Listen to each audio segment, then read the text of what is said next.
करे आरएसएस सब कर रहा है, तो मुसलमान कहां सोया हुआ है? आरएसएस से बड़ी पार्टी, आरएसएस से बड़ी संगठन भारत के अंदर तबलीग जमात है। ये क्या कर रही है? मैं धर्म कर रहा हूं, मैं मुसलमान बना रहा हूं। अरे जब सत्ता तेरे पास नहीं तो तुम्हारा धर्म और तुम्हारी आबादी टुकड़े टुकड़े खत्म होंगे, जैसे गाजा में खत्म हो गया, जैसे फिलिस्तीन में खत्म हो गया। तुम्हें अगर सत्ता में आना है, तुम्हें अगर भागीदारी लेना है, दलित लोगों को लेनी है, जो आज पासवान और बाकी चीजों में बढ़ गए, उनको सबको इकट्ठा होकर के और ये बड़े बड़े नेता होकर करके सबको अपना हक अधिकार लेना चाहिए। इसलिए मैं सामाजिक भागीदारी और जातीय समीकरण के साथ साथ आज अगर जनगणना भारत का होता है तो जो आज मुसलमान कह रहे हैं कि 34 करोड़ है, वो 40 करोड़ दिखेंगे, क्योंकि आबादी 141 से नियर अबाउट 200 करोड़ पहुंच गया। अति पिछड़ा 100 करोड़ से ज्यादा है। आप सत्ता में देखिए ना, कौन है? सामंतवादी लोग हैं, 2 से 3% वाले लोग हैं। सुप्रीम कोर्ट में देखिए, पार्लियामेंट में देखिए, हाई कोर्ट में देखिए, जितने भी नौकरशाहों में देखिए, कौन लोग हैं? आप क्यों नहीं है? आपको आज 330 हैरानी होती है। जो आईएएस ऑफिसर बनता है, रात दिन एक करता है, कोई 28 साल, कोई 30 साल पढ़ता रहता है दिन रात, तब बनता है, तब जाकर कोई एक डीएम बनता है, एक क्लर्क बनता है, और 5वीं फेल को साइलोट मारता है, 5वीं फेल के पीछे जी सर करता है, और वहां 330 आईएएस को डायरेक्ट आईएएस भर्ती कर दिया जाता है। तो फिर काहे को यूपीएससी खत्म कर दो, एग्जाम खत्म कर दो। एक चपरासी के लिए, एक हमने भगवान अगर हम जो है करते हैं तो उसके लिए हम टेस्ट लेते हैं, एग्जाम लेते हैं, मेडिकल टेस्ट लेते हैं। लेकिन ये सारे जो व्यवस्था बनाता है, जो कानून को चलाता है, जो देश को चलाता है, ये सब अनपढ़ गंवार लोग होते। इनका कोई टेस्ट नहीं, कोई एग्जाम नहीं, ये मारा मारी करके हुचक करके। तो बिहार का चुनाव बड़ा दिलचस्प होने वाला है। बिहार का चुनाव में कौन हारेगा, कौन जीतेगा, अब अंदर से जो पब्लिक का है वो किधर जाएगा। हो सकता है कि इस बार कुछ इंडिपेंडेंट जीत जाए, कुछ छोटी, जैसे ओवैसी का संख्या बढ़ जाए, प्रशांत किशोर की को 0 है, उसका खाता खुल जाए, कुछ बढ़ जाए, 10-15 बन जाए, तो ऐसी सूरत में इन सब पार्टियों की तमाशा लगेगा।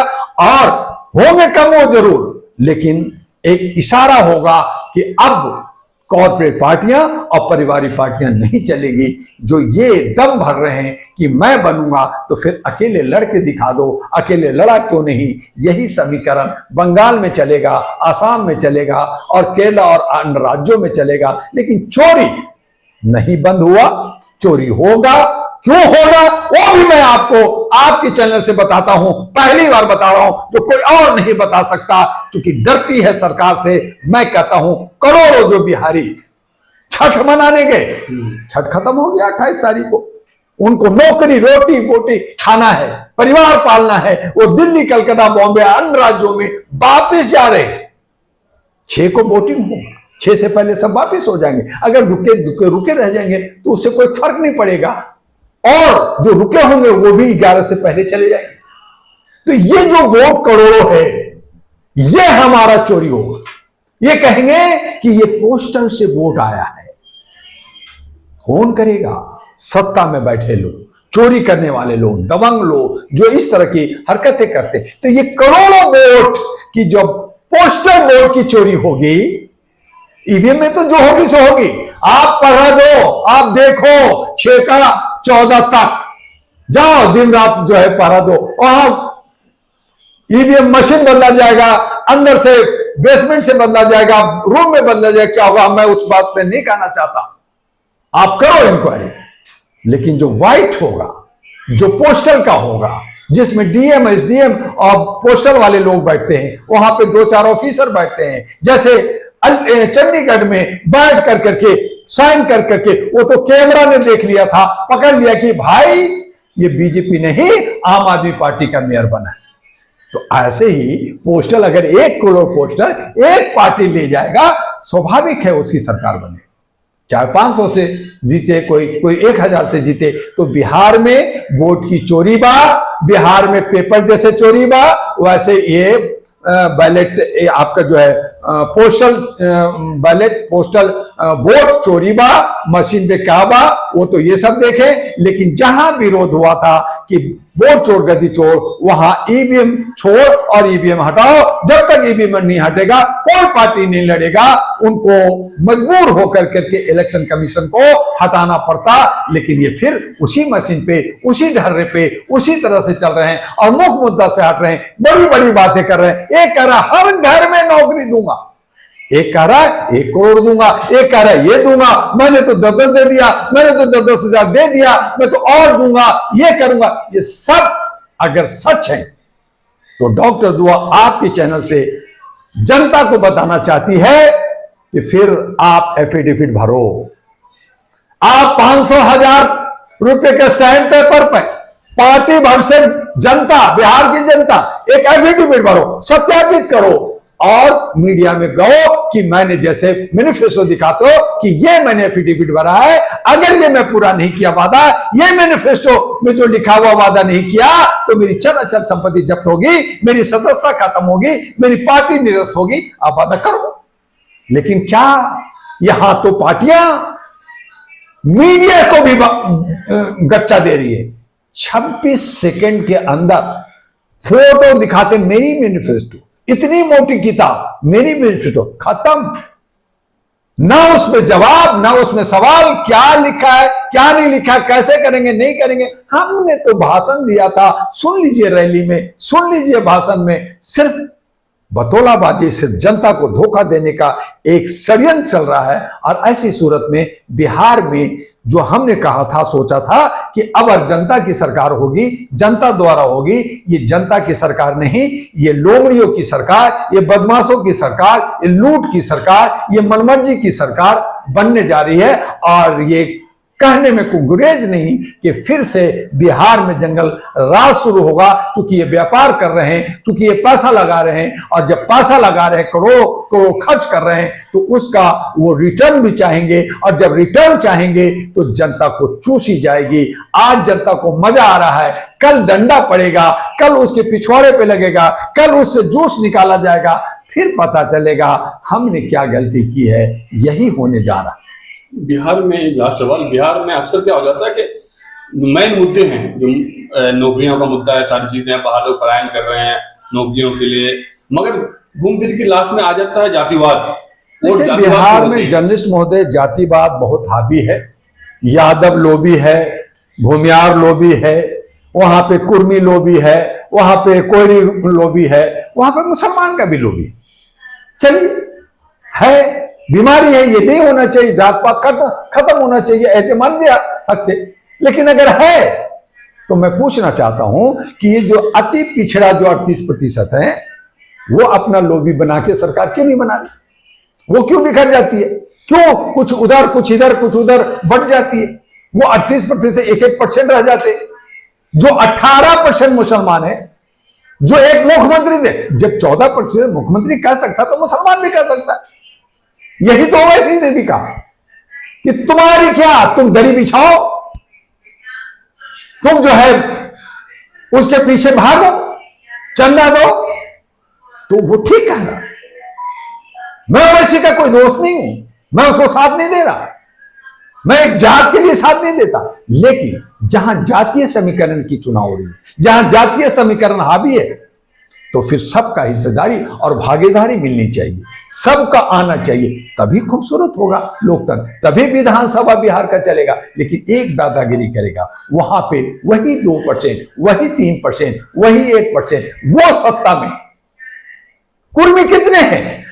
आज जो नीतीश कुमार हैं वो कुर्मी है, उनकी आबादी कितनी है? 2.43%, 2.5% के आसपास। वो मुख्यमंत्री कह रहे हैं मैं बनूंगा। दूसरी तरफ आइए, तेजस्वी कहता मैं यादव, हालांकि गड़बड़ी है, लेकिन चलिए साहब आप यादव हैं, तो आपकी आबादी कितनी है? 14%। वोट कितने देंगे? 7%, 8%। आप मुख्यमंत्री बनना चाहते तो बाकी 90% तो आपके विरोध में है। दूसरी तरफ आपने उप मुख्यमंत्री घोषित कर दिया है मल्लाह को, साहनी को, जिसकी आबादी 2.01%, 2% है, उसको उप मंत्री। तो फिर बाकी लोग कहां जाए? उनके साथ अन्याय हो रहा है कि नहीं हो रहा? उनका हक अधिकार छीना जा रहा है कि नहीं जा रहा? तो जब यही जातीय समीकरण होती है तो लड़ाई होती है। हाँ, आप बिल्कुल सही कहा कि इनसे ऊपर उठ करके 1% वाला भी राजा बन सकता है, आधा % वाला भी राजा बन सकता है, तब जब संविधान से चलेगा, जब इक्वलिटी को मानेगा, समानता को मानेगा कि मेरा सब है। लेकिन कहां कह रहे हैं? वो कह रहे हैं कि परिवारवाद और जातवाद और धर्म के हिसाब से मैं हिंदू राष्ट्र। हिंदू आज क्या है? क्षुद्र मतलब नीचा। आप सनातन में आपको स्तन काटा, आपको क्या जजिया टैक्स, ये टैक्स, वो टैक्स देना पड़ेगा, आपको दूर बैठना पड़ेगा, खाट से दूर रखूंगा, दुनिया भर के मतभेद उसको लाना चाहते हैं। तब कहा कि भाई क्षुद्र बहुत हो गया, इसको बहुत गाली दे दिया, अब थोड़ा सा इसको जरा सब पॉलिश कर देते हैं, जैसे घर का जो है पॉलिश होता है, वहां जो है डेंटिंग पेंटिंग, कबाड़ जो है गंदा हो गया उस पर पेंट कर दो, थोड़ा नया लगेगा। तो उसको कहा कि मैं तुम्हें हिंदू बनाता हूं। हिंदू के मतलब ये सुप्रीम कोर्ट हाई कोर्ट का वर्डिक्ट है कि गुलाम और उसको काला कहा जाता है, ये फारसी शब्द है, कहीं किसी धर्म में हिंदू शब्द नहीं। तो उसी क्षुद्र को आपने हिंदू फिर कह दिया। तो आप तो पहले भी कह रखे कि ये गुलाम है मेरा, ये काला है मेरा, ये मेरे साथ नहीं रहेगा, तो आपने नाम थोड़ा सा बदल दिया। इसमें बड़े खुश है, ये दलित खुश हैं, ये चंदा धंधा, बड़े प्रोग्राम, बड़े आंदोलन, बड़े सारा कुछ करते हैं। मैं हैरान हूं इस बात का कि 14 करोड़ में जहां पे ये सब दलित लोग, जहां पे कर्पूरी ठाकुर को सम्मान, कर्पूरी ठाकुर का इज्जत, कर्पूरी ठाकुर को मान सम्मान प्रधानमंत्री देने जा रहे हैं, मुख्यमंत्री सब देने जा रहे हैं। तो आप उसको कहते कि भाई ठीक है, कर्पूरी छोटे लोग हैं तो हम इन्हीं में से एक मुख्यमंत्री बना देते, या इन्हीं में से एक उप मंत्री बना देते, या इनमें से हम 20, 25, 30, 40, 50 को एमएलए बना देते, टिकट दे देते हैं।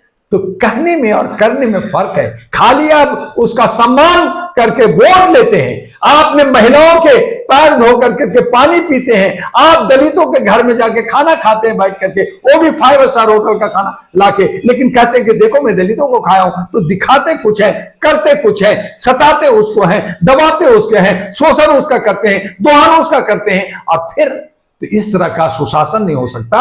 और इस तरह से यही लड़ाई है पक्ष और विपक्ष का, यही लड़ाई है कि मानवता आनी चाहिए, इक्वलिटी आनी चाहिए, जिसमें योग्यता है, जो पढ़ा लिखा है, जो समझदार है, चाहे उसके पास पैसा है नहीं है, वो सरकार देगी, प्रचार सरकार करेगी। इलेक्शन कमीशन का काम होना चाहिए कि सबका प्रचार इलेक्शन कमीशन करेगा, कोई पार्टी नहीं करेगा, कोई जो है सत्ता वाले नहीं करेगा, और सबका समान रूप से प्रचार होगा और उसमें जनता जिसको चाहेगी उसको वोट देगी। क्या ऐसी व्यवस्था है? तो व्यवस्था गलत है, आमूलचूल परिवर्तन की जरूरत है। इलेक्शन कमीशन में पॉलिटिकल अमेंडमेंट एक्ट लाने की जरूरत है, जो डॉक्टर दुआ ने बार बार इस पे आवाज उठाया, और रिकॉल सिस्टम होनी चाहिए। आपने नोटा तो बना दिया कि इतना वोट काट दो, इनको छाट दो, उसको डस्टबिन में डाल दो, लेकिन आज अगर हम जिसको नहीं चाहते और उसको बुलाना चाहते हैं तो रिकॉल सिस्टम कौन बनाएगा? तो जो होना चाहिए वो नहीं है, और जो नहीं होना चाहिए वो है। तो इसीलिए अस्त व्यस्त व्यवस्था है, और बिहार की हालत खराब होगी तो बंगाल का भी हालत खराब होगा, असम का और दूसरे राज्यों का भी होगा। और यही सब खेल खेल रहे हैं, और इस सब का असर हमारे भारत के तमाम, चाहे दिल्ली में बैठे हो या बिहार में बैठे हो, सब पे आना है। लोग सोच रहे हैं हमारा क्या बिगड़ेगा, घर उसका गिरेगा, उसको लूटा जाएगा, उसका रेप होगा, उसको नुकसान होगा, हमारा क्या